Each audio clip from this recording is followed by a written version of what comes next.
이동의 뉴스 정면 승부 3부 시작하겠습니다. 역대 최악의 고농도 미세먼지로 전국이 몸살을 앓고 있습니다. 수도권 지역에는 닷새째 비상 저감 조치가 이어지고 있습니다만 좀처럼 대기질은 나아질 기미를 보이지 않고 있지요. 왜 이렇게 미세먼지가 극성인지 대책은 없는 건지 전문가 연결해서 이야기 나눠보겠습니다. 20여 년간 중국발 미세먼지를 연구해온 박일수 한국외대 항사 및 장거리 이동 오염물질 연구센터 소장 연결하겠습니다. 소장님. 여보세요? 네, 반갑습니다. 예, 안녕하십니까? 예. 반갑습니다. 예. 소장님, 요즘 공기가 역대 최악의 대기질 이런 얘기가 나오고 있는데요. 고농도 미세먼지라는 말도 있고, 고농도면 얼마나 높은 건가요? 이제 우리가 얘기하는 미세먼지는 PM10을 미세먼지라고 하거든요. 예. 그것은 이제 24시간 평균치가 단위 입방미터당 100마이크로그램이 넘거나, 우리가 또 초미세먼지라는 것은 PM2.5가 35 이상인 경우를 미세먼지가 고농도다라고 이렇게 얘기를 합니다. 예. 그런데 어제와 같이 비상 저감 조치가 발령할 때는 초미세먼지가 당일 0시에서 16시까지 평균적으로 50 마이크로그램 이상이면 비상 저감 조치가 발령하는 겁니다. 예. 지금 일주일째 벌써, 이런 아주 안 좋은 날씨가 계속되고 있는데. 예. 해마다 이맘때쯤에 원래 이런 겁니까? 어떻습니까? 주로 미세먼지 고농도 현상은 봄철에 가장 많이 나타나요. 예. 왜냐하면 기상요인도 매우 중요합니다. 예. 그래서 물론 봄철하고 겨울철, 또 가을철에도 나타나지만 어쨌든 미세먼지 고농도 발생 원인은 기상 상태를 면밀히 분석하면 아주 명쾌하게 발생 원인을 과학적으로 이해를 할 수가 있습니다. 기상 상태라는 게 어떤 거죠? 예를 든다면 봄철에는 북태평양에서 발현한 따뜻하고 습한 공기의 성질을 띤 그 고기압이 중국 남동 쪽으로요 이동을 해가지고 그것이 나중에 우리 한반도로 서서히 이동해 옵니다. 헛수를 타가지고 이동해놓은 과정에 이제 세력이 약화돼가지고 이동성 고기압이 우리 한반도에 가지고는 정체를 해버려요. 이렇게 멈춰버립니다. 아하. 그러면 이 고기압이 정체하면은 고기압이라는 것은 위에서 아래로 공기가 하강하는 거거든요. 예. 그러면 공기가 위에서 아래로 하강하니까 대기가 매우 안정하겠죠. 그렇지 않으면 공기가 위에서 하강하니까 지표면에 공기 운동이 활발하지 할 수가 없습니다. 그러면 바람도 약하게 되는 거예요. 한반도에서 정체가 되고 일본 쪽으로는 가지 않고 그런 거네요. 예, 그렇죠. 왜냐하면 한반도에서 이제 힘이 멈춰서 더 이상 가지를 못해요. 그쪽에. 동해로 어떤 경우는 동해로 살짝 빠지기도 하는데 주로 한반도에서 오랫동안 정체를 하게 돼가지고 바람도 또 매우 약하게 되고요. 또 첨부 설명을 한다면 고기압이 정체하면은 야간에 지표면에서 열을 많이 상실을 해요. 우리가 얘기하는 폭사 냉각이 자주 발생하게 돼가지고 대기가 아주 안정하게 됩니다. 그러니까 고기압이 정체하고 있지 또 야간에 지표면에서 열을 많이 뺏겨서 폭사 냉각이 되니까 또 거기에 또 대기가 매우 안정하게 돼요. 그러니까 상층 하층 간에 대기가 안정하게 돼가지고 수직적으로도 공기 운동이 잘 안 되고 또 수평적으로도 공기 운동이 안 되니까 오염물질은 계속 축적되는 거예요. 예. 거기다가 이제 하나 더 첨가하거든요. 요새 미세먼지가 안 될 때는 날씨가 따숩고 안개가 끼죠. 예. 그러니까 이게 고기압이 정체하면 복사냉각으로 인해서 이른 아침에는 안개가 형성이 많이 됩니다.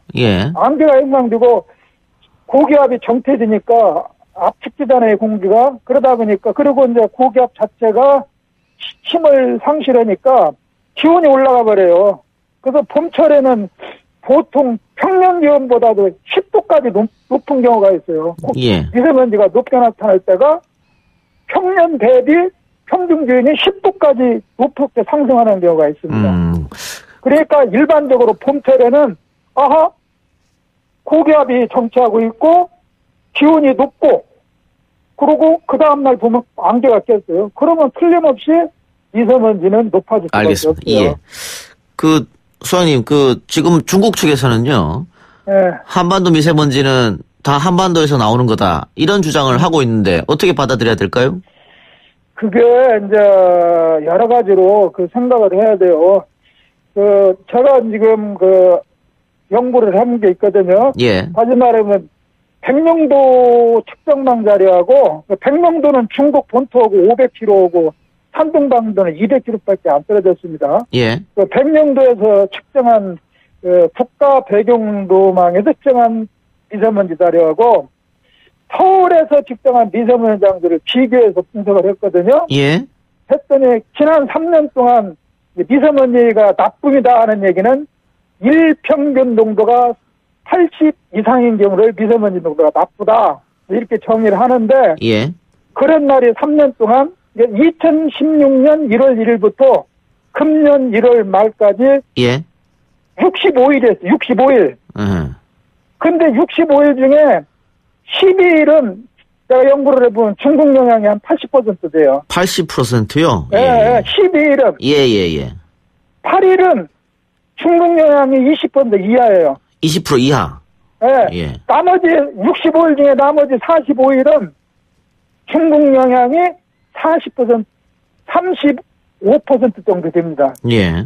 그러면 평균적으로 보면은 연평균 한 40% 수준으로 이렇게 봅니다. 그 연구 결과에 의하면. 중국발이 40% 정도 된다? 예. 그러니까 중국발이 40%, 중국발이라기보다 하여튼 중국이 우리나라에 미치는 영향이 평균적으로 볼 적에 물론 높게 나타날 때는 80%도 있고 낮을 적에는 20% 이하이고 예. 대표적인 예가 금년 1월 13일 있잖아요. 예. 비상저감. 그때는 중국 영향이 거의 80% 이상이었어요. 예. 그래서 언론에서 모두 그냥 중국발 미세먼지 이렇게 보도하는 것은 과학적으로 불확실성이 높아요. 예.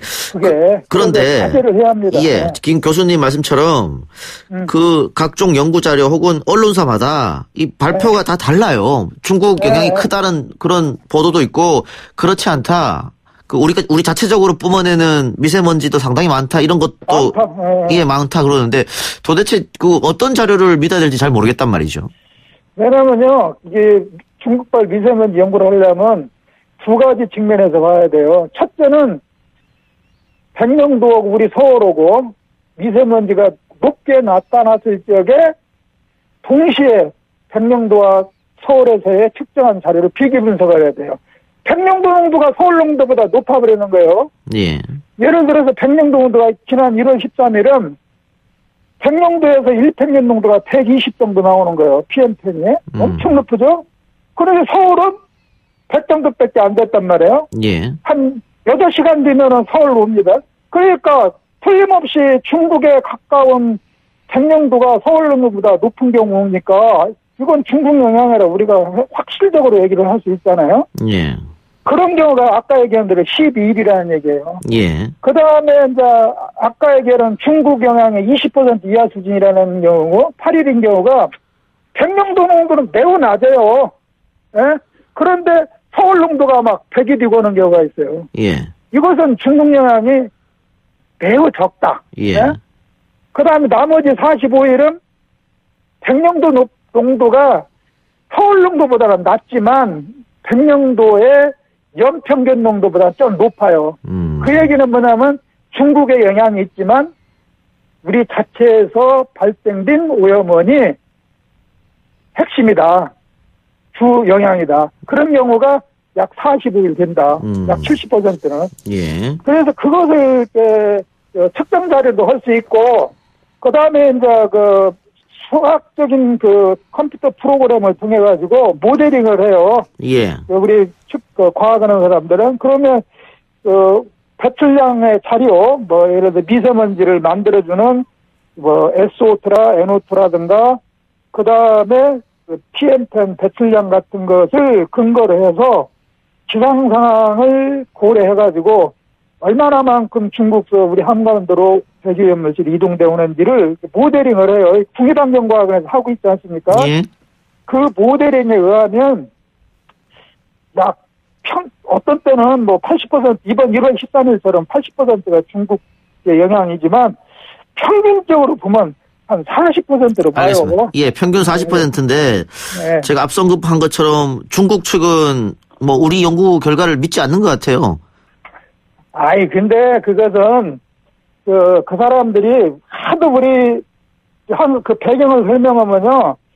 1996년도에 그 한중일 삼국 간의 이 장거리 이동에 관련돼서 그 한중일 삼국 정부 정책 관계자하고 과학자들이 야 이거 동북아의 그 환경 문제를 개선하기 위해서는 우리 삼국이 공동 연구를 해야겠다 하고 공동 인식을 했어요. 인식하고 96년도를 기점으로 해서 동북아 장거리 이동 한중일 삼국 국제공동사업을 수행을 했거든요. 예. 해가지고 매년마다 연차보고서를 내고 연차보고서는 각 중국, 일본, 한국 국가보고서로 구성된 연차보고서가 나와요. 근데 2006년도 처음으로 2006년도 국가보고서에 중국 국가보고서에 자기네 나라에서 배출된 황산염하고 질산염이 한반도에 약 43%에서 45% 정도 물론 이제 그때는 2002년도였어요. 2002년도 기준으로 약 43에서 5 정도가 한반도에 영향을 미친다고 자기들이 국가보고서 제출했어요. 아, 본인들도 알고 있네요. 네, 그런데 무슨 얘기냐면 그만큼 그 여러 지형적으로나 기상적으로나 오염물질이 높은 곳에 낮은 데로 가는 것은 이 과학적으로 누구가 변명할 수가 없잖아요. 과학적 확실된데 단 하나 왜 중국에서 부정적인 반응을 하느냐 하는 이유는 우리 언론이 너무 언론마다 그냥 중국발 미세먼지 하고 하니까 그 사람들이 반감하려는 겁니다. 예, 알겠습니다. 반감. 그러니까 우호적인 그런 공동 조건하에서 서로 공동 인식을 해서 하면 우리가 연구한 것 발표하면 그 사람들도 과학적 인식하고 그런 거 아닙니까? 그래서 언론이 상당히 큰 문제를 야기시켰어요. 예. 이번에. 모든 원인은 중국에 있다 이런 식으로 언론이 나오다 보니까 중국에서 반발해서 그런 얘기를 한다. 예. 네, 그게 아주 잘못한 거예요. 예, 소장님 혹시 북한발 미세먼지도 있을까요? 우리한테 영향을 미칠까요? 그건 지형적으로나 기류적으로 보면 있을 수 있어요. 그런데 한번 생각해봐요. 이 대기오염물질은 경제 성장하고 엄청 정비례합니다. 정비례요. 예를 들면 이게 상당히 캄보디아 같은데 캄보디아 아니 어디냐면은 인디아 위에 네팔 있잖아요. 네팔 뭐 이런 데는 경제 성장이 낮기 때문에 배출량도 낮아요. 아하. 근데 환경오염하고는 경제 성장하고 정비례하는데 북한이 우리나라의 경제 수준이 얼마입니까? 쉽게 말하면 공장을 안 돌린다 이 말이죠. 공장도 많이 있어봐야 발전소 몇 개 있고 발전소 몇 개인지는 모르겠는데 발전소 100여 차가 없어요. 따라서 중국서 올 수 있어요. 그렇지만 오는 양은 제가 그건 안 했어요. 연구를 안 해서 얼마라고 할 수 없지만 중국서 오는 양, 북한서 오는 북한서 오는 양을 걱정할 상황은 아니다 봅니다. 알겠습니다. 아니고 단지 같이 공동 연구를 해볼 필요가 있다고 봐요. 중국에서, 그러니까 우리로 보면은 서해안 쪽에 공장이 집중적으로 건설돼 있고 중국은. 그리고 이 중국이 아직 난방 같은 거를 재래식 연료를 많이 쓰지 않습니까? 석탄이라든가. 그럼요. 이것 때문에라도 미세먼지가 우리한테 날아오는 영향이 있겠죠? 그러면 이제 미세먼지 오염은 크게 공장이에요. 굴뚝. 굴뚝. 화력발전 같은 굴뚝 있지 않습니까? 네, 굴뚝이라 또 꼭 화력발전소가 아니더라도 기업체 있잖아요. 그래서 여러 가지 산업체, 공장 거기서 나오는 굴뚝에서 나오는 오염물질이 있고요. 두 번째는 이 가정 난방 있잖아요. 가정 난방에서 떼는 오염물질이 있고 그것 보고는 우리가 말하면 면오염원이라 그래요. 근데 중국 같은 경우는 최근에 와서 많이 규제를 해가지고 많이 향상이 됐다, 개선이 됐다 하는데 어쨌든 중국은 현재 가정 난방에 석탄을 많이 하기 때문에 중국에서의 면 오염도 무시를 못합니다.